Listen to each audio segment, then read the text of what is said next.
Hello bellezas, welcome back to my channel, or if you are new here then just welcome. My name is Brenda. I do mostly paranormal videos here on my channel, so if that is something that you are interested in watching, please consider subscribing down below. Also turn on your post notifications so you do not miss when I post another video like this one. Now with all of that being said, let's go ahead and get into today's video. Alright you guys, so as you can tell by the title, today we are going to be reading some paranormal stories that were submitted to me by my subscribers. So once again, if you guys want to submit your scary stories, the email to send them to is beyondbellezaparanormal@gmail.com. that way you guys could be included in one of my videos and I could read your stories. And I appreciate every single one of you who has sent me a story, because I have quite a few still in my inbox that I have to get through, and I am so grateful because I had like 0 and I had like 3 after that and then nothing else. So I was really thinking that I was going to be out of a video to make, but you guys really came through. And so let's go ahead and get started with the first story, and also ignore any of the glare that you see with my glasses. I just wanted to wear them because it's easier for me to read, and I know it's kind of like a little bit distracting, but you know, what am I gonna do? And then also the other thing that I know is kind of a pet peeve for some people is that my glasses like tend to slide down my nose, especially because I keep pushing them sort of down because my eyelashes like hit it. But anyway, you guys don't care. Let's go ahead and get into the first story. I also have like a new little pop filter thing, so hopefully you guys hear less of my wet mouth. Okay, I'm sorry. All right, let's see.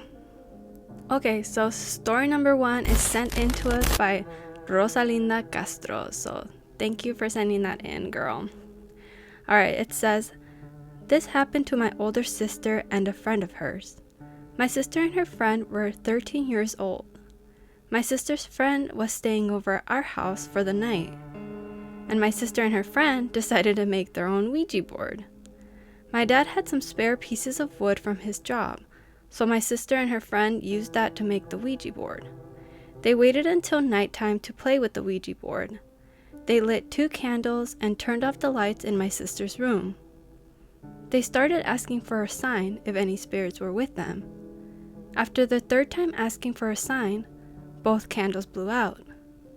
I can remember my sister and her friend screaming and running out of my sister's room.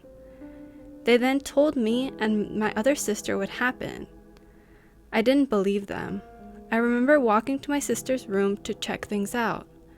I saw the Ouija board on the floor and the candles were out. I then saw the candles light up again by themselves. I ran screaming from the room, and we got rid of the Ouija board right away. I have another story with the Ouija board that I will send in another time.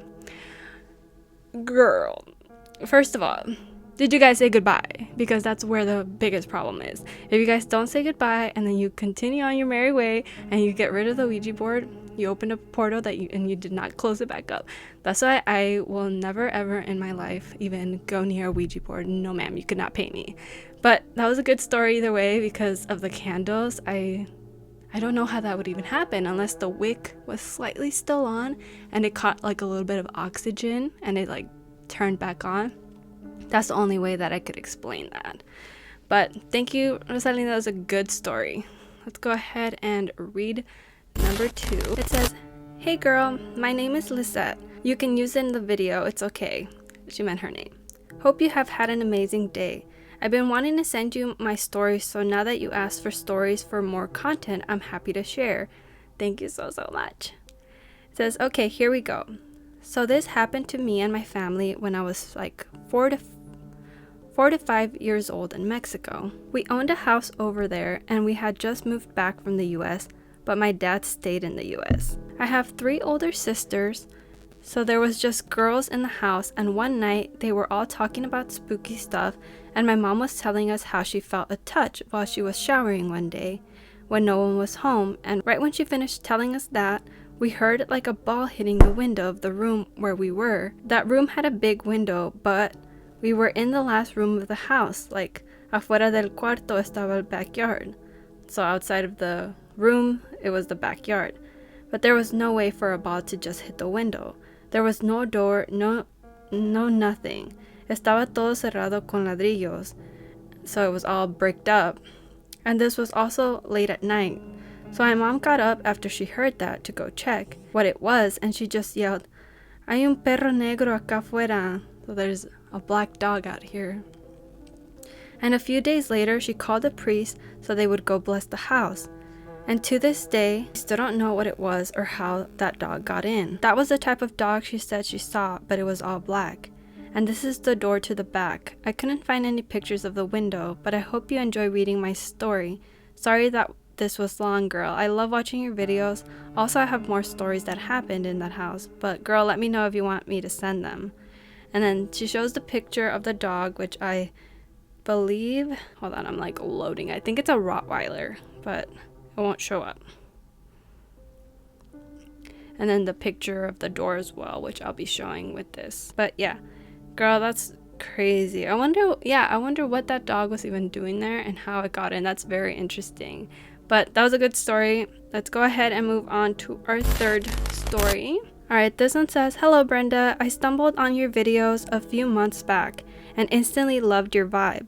Just the way you read your stories and the music in the background is on point. You're doing an amazing job at what you do."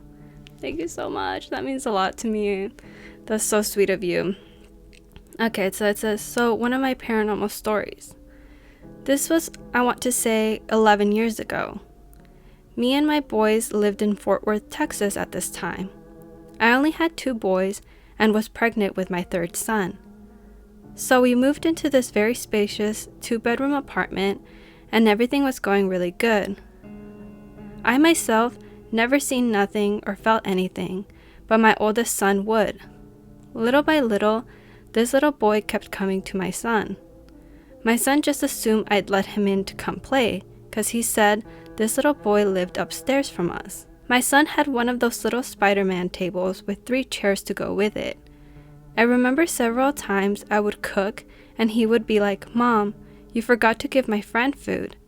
I apologized and served his friend a plate and something to drink. But the food and drink was never touched. One day, my other son came running and said his brother needed napkins because his friend's food wouldn't go down and needed to clean the food from the floor. While he was running back to the room, and I stopped him and told him, 'Papa, what does your brother's friend look like?' He said, 'I don't know, but he's always sad, but really nice.' I asked him if he sees him play with other kids, and he's like, 'Mommy, I never see him,' and took off to the room. I was like, oh, cool. My son has an imaginary friend. Weeks pass by, and I can hear my oldest son asking him what happened to you in a loud voice. I wanted to say 5 minutes passed, and next thing I hear is my son's yell, and both of them come running down the hallway into the living room and hide behind the couch. I'm like, hey, what's going on? My oldest son had fear in his eyes and was crying, and his brother was just crying because his big brother was crying and took off running, so did he. He said the little boy upstairs started being mean the past couple of days, and he said he was hurt really bad. I told him how. He said he came today and was dark and stank, with his face messed up. My boy slept with me for a couple of months after that. Well, when I went to pay my rent, I asked my landlord about the little boy upstairs. She said, the couple above you doesn't have any kids. It's just them. So then I told her what my son was experiencing, and she looked up fast from writing my rent receipt with big eyes. She was like, what? Are you serious? I said, yes, ma'am. She told me that 2 years ago, a boy around my oldest son's age died in that apartment. The apartment caught on fire, and they all died. She said last month was the 2-year anniversary of their death. I was just shocked that my son experienced this. Nothing ever happened after that. We told the little boy that night to go back to heaven. His mom is waiting there for him. I have more stories to tell about my oldest son and everything he has seen. Thank you for what you do. Girl, that is insane. I would act exactly the same with all of that, because what even? That's crazy. That's a really crazy story, and I really enjoyed it. I hope that little boy is back with like where he's supposed to be, and that he is resting in peace, because oh crap, because that is so sad. But I wonder what happened in the point where the spirit started being mean and started being dark. I wonder if this was just like part of his process to be able to move on. Who really knows? But I really enjoyed that story, and I would love to hear more stories about your other son. And yeah, guys, that is going to be the last story for today. I know this one is a much shorter video, but I want to keep it at like about 3 stories, and I want to have multiple videos out of it as well. But thank you guys so much for making it all the way to the end. And before I do end today's video, today's comment shout out goes to this person right here. Thank you so much for leaving a nice comment. I always really appreciate it. And if you want to be the next comment shout out, all you have to do is leave me a nice comment down below, and that's it. And yeah, guys, thank you again so much for watching. Hopefully I will see you in my next one. Don't forget to stay safe and be kind. Bye bye. Also check out my vlog channel if you haven't already.